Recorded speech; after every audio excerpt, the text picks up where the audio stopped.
Hi, Hill City. Welcome to our online conversation. We have these online on the weeks that we typically schedule house church. So if you aren't a part of our regular house church gatherings, definitely get involved. Let us know you'd like to be a part of one. We are beginning a brand new series on the practice of prayer called The Prayer Practice. And this is another curriculum we're going through, like the Sabbath practice that we did last year, that's made available to us through Practicing the Way. And you can find out more information at practicingtheway.org. But last week we kicked off this series. John just introed it by beginning the discussion on the Lord's Prayer, what we should consider prayer to be, and how we can engage in that practice. And I just encourage you to go back and listen to that message. But John, why don't you summarize what you talked about? Yeah. So more than anything, prayer, we just wanted to open up that prayer in and of itself is the goal of our lives. And that is in defining prayer as life with God. And there's many ways that we use or we will pray, but at the end of the day, it is life with God. It's not just a requesting. It's more than that. It's that I want to do this life with you, and we do it through ways of requesting. We do it through ways of like meditation on God, waiting to hear from Him. In relationship, in communication, and in communion, or just this place where we desire to be with Him. So just to summarize the sermon, I just began by saying the goal we want to implement this discipline of prayer is more than this idea of like, we want you to pray a lot. It's more than that. We want a character change, and character is our instantaneous response, right? It's what's already in you, right? Like when you are being cut off on the freeway, or when you get into a bad situation, what is in you and what comes out with you processing without even you wanting something to come out is your character. And so it's our gut level behavior that comes out when we don't even realize it. And so, and you hear this a lot at Hill City, but at the end of the day, we want to be shaping or becoming a certain kind of character. I believe that discipleship of itself is a transformation of character into the character of Jesus Christ. We want His character. We want the way He thinks and looks at the world. We want to respond, love, and move like Jesus. We want to care like Jesus. We want to see with our eyes like Jesus. And that takes training. It doesn't come like because we want it to. If that was true, it would be so easy to change. But as we know, it's very difficult to make these changes. But we're in training. We're in training of becoming like Jesus. And so in beginning with prayer, we began to talk about what prayer is. It's life with God. It's joining God in what He is doing. And we also agree and believe that prayer is the means of a human transformation.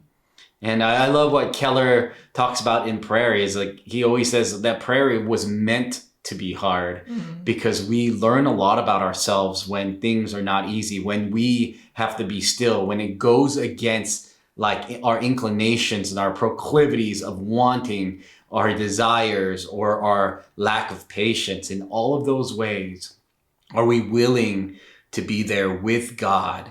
And as we do, as we focus on Him, as He is greater than our limitations or our desires in the moment, and we submit ourselves, and submission's huge in prayer, that character change does happen. And then we went through the Lord's Prayer, and we talked about how Jesus gave us a pre-made prayer. He says, like, do this, right? And we started with Our Father, which means like we have a relationship with God as children of God.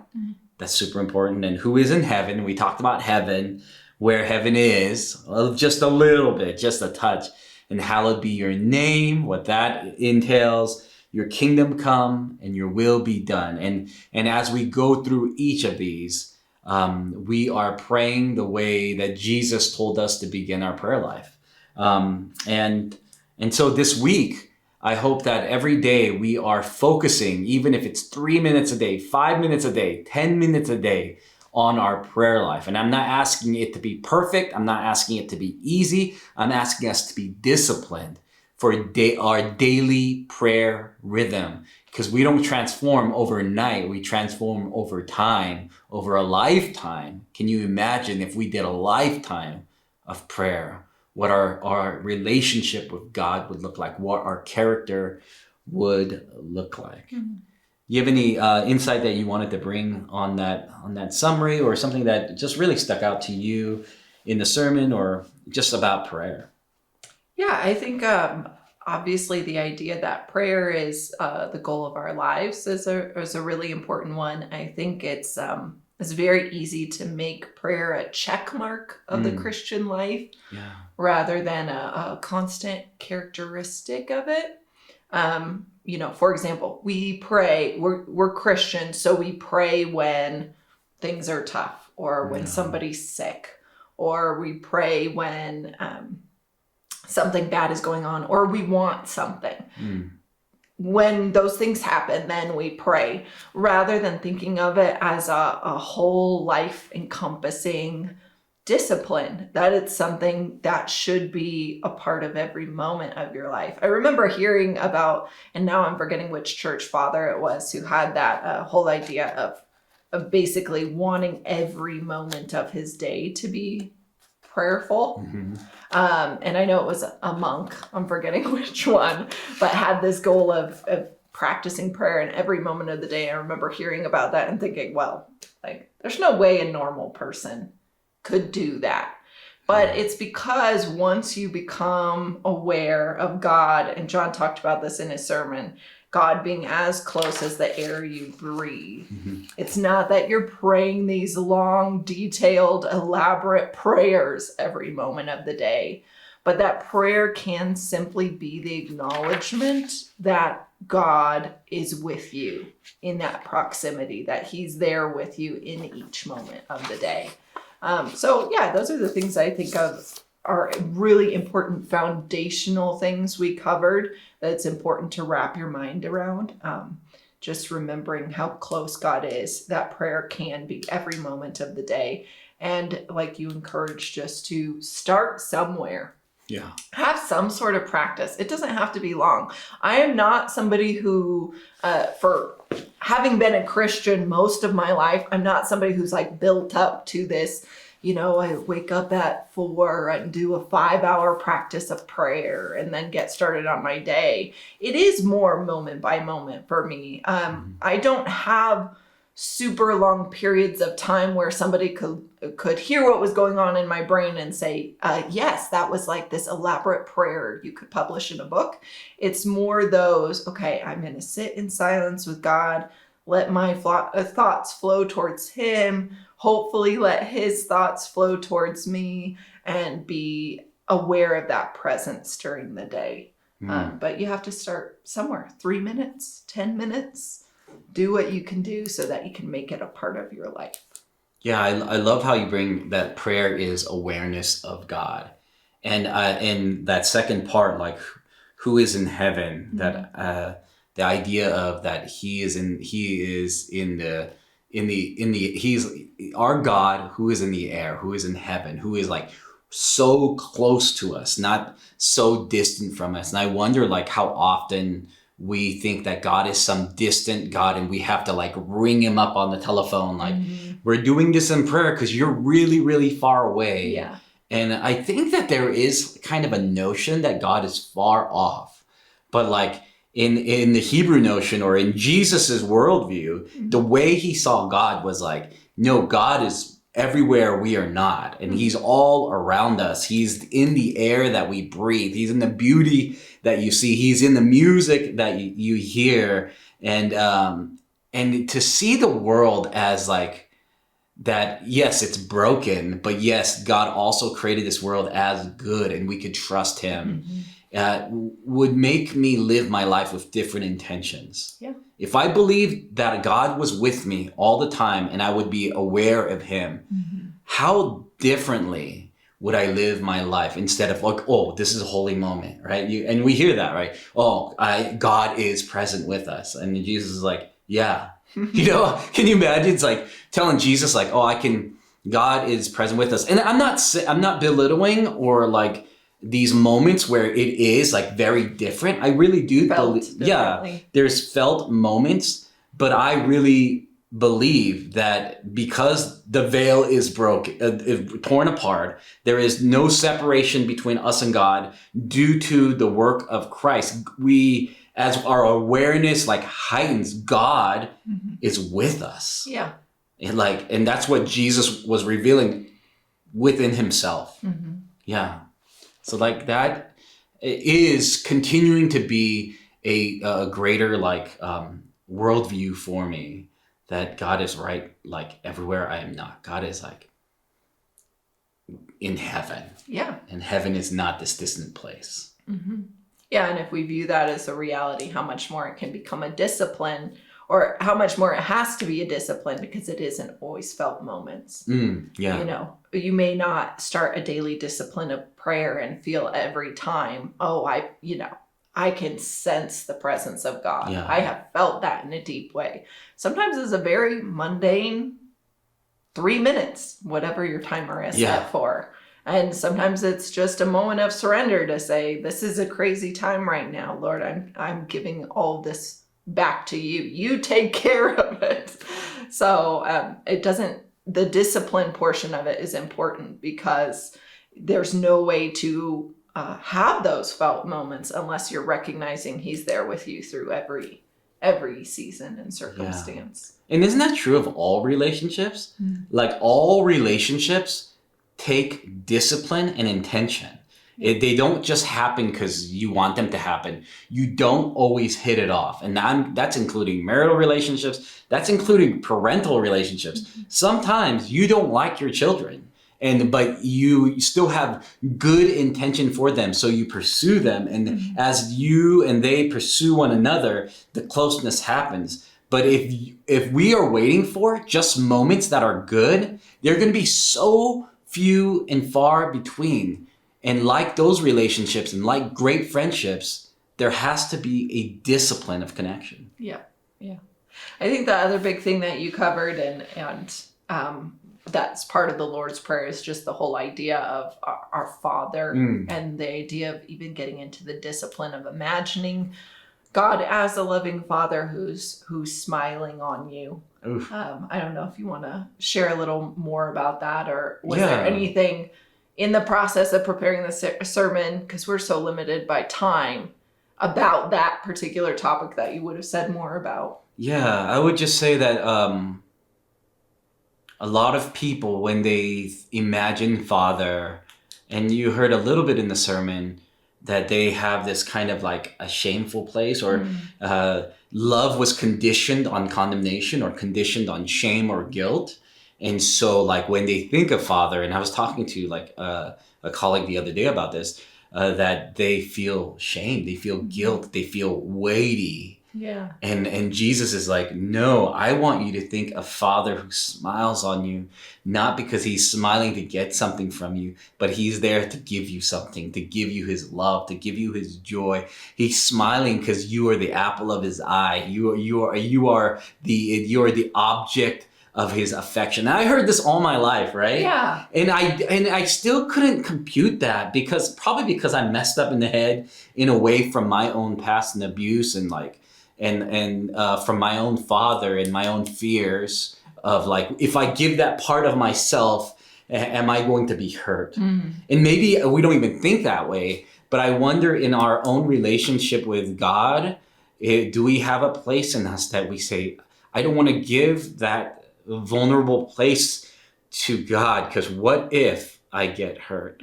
And so we keep this love an arm's distance. It's very exterior, and we smile on the outside, but internally we still have this distance. And you can't have my heart because I don't know what the outcome is, and I don't know if I trust you. Yeah.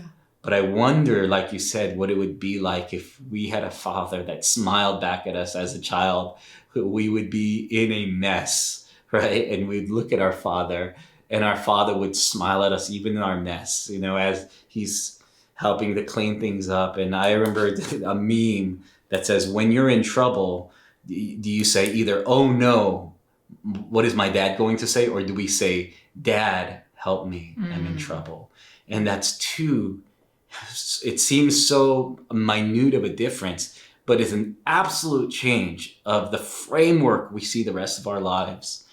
And so maybe you and I and many of us need to do more intentional meditation and work on that thought. Do we have the right view of Father, or have we been hurt so deeply that we have this distance, this wall, and that has been keeping us from prayer? And I forgot who said, it was John Tyson, who was saying that our image of God, the way we view God, is going to determine how we pray. Right? Mm-hmm. It's going to determine how our prayer life is overall through our entire life. And if our prayer life is messed up in our entire life, then for sure our relationship with God will always be at a distance and be notched with condemnation, guilt, and shame. And I would hate that for you for the rest of your life, to feel that God is waiting for you to make a mistake or is ashamed of you. God is not ashamed of you. God truly loves you. And I say that because I have to tell myself that many times, because I still live in those negative attachments. Yeah. And sometimes I think the problem is we are, maybe we get that concept, or logically we're like, okay, so maybe I didn't have a great relationship with my father, but God's the perfect father. Therefore, I need to connect with him in this way. Yeah. I guess the question that just comes to mind is, what if a good father is of a completely different mold? What if it's a completely different construct than you even have a framework of reference for? Yeah. Like, what if you were, this sounds weird, but completely, English was not your first language. You were learning the word father for the first time. What if the definition of father was not anything in our cultural construct, anything in our framework of our upbringing or our familial relationships or the people we've seen who've been fathers? But what if instead what a good father was defined by was the character of God? And how would you find that? It'd be in his word. It'd be to go back to his word and observe. I'm not going to define father through what I know, but I'm going to define God as father by what he says in his word. And how can I start to reimagine what that looks like? So that might be a good idea if you struggle with that concept. What are those images or characteristics that God describes himself by? It's that he's faithful even when his people aren't faithful. It's that he always welcomes the prodigal back home. It's that he is on the search, on the hunt for the lost sheep. It's all these images and stories and histories of him walking alongside his people in faithfulness, and with a plan of rescue, and with redeeming covenantal love, even when his people are often not following through in the same way. And how could you let that define God as father rather than maybe your own images of father? Yeah, I love that. I love what you just said. To reimagine, and that's going to take work, and that's going to take intentionality to reimagine God our Father on his terms. Yeah. Well, this week, please find a prayer partner or a triad. We want you to pray daily, but we want you to pray together. And if you need help, please reach out to us and we can connect you. But I think it's really important to find someone or another team, a squad, to pray with this next for several weeks as we go through the prayer practice, so that you are not alone, you pray in community, and that others are praying with you. You have any thoughts on that? No, I was just going to say the homework for this week was to, as we mentioned, set aside an actual time for prayer, for a daily rhythm of prayer. That could be morning, it could be night, maybe on your lunch break. Set aside that time. Set your timer, like John said, even for 3 minutes, 5 minutes, do what you can. Make it a daily rhythm. And then secondly, use a pre-made prayer. You don't have to come up with the words all on your own. Use the Lord's Prayer, use a psalm.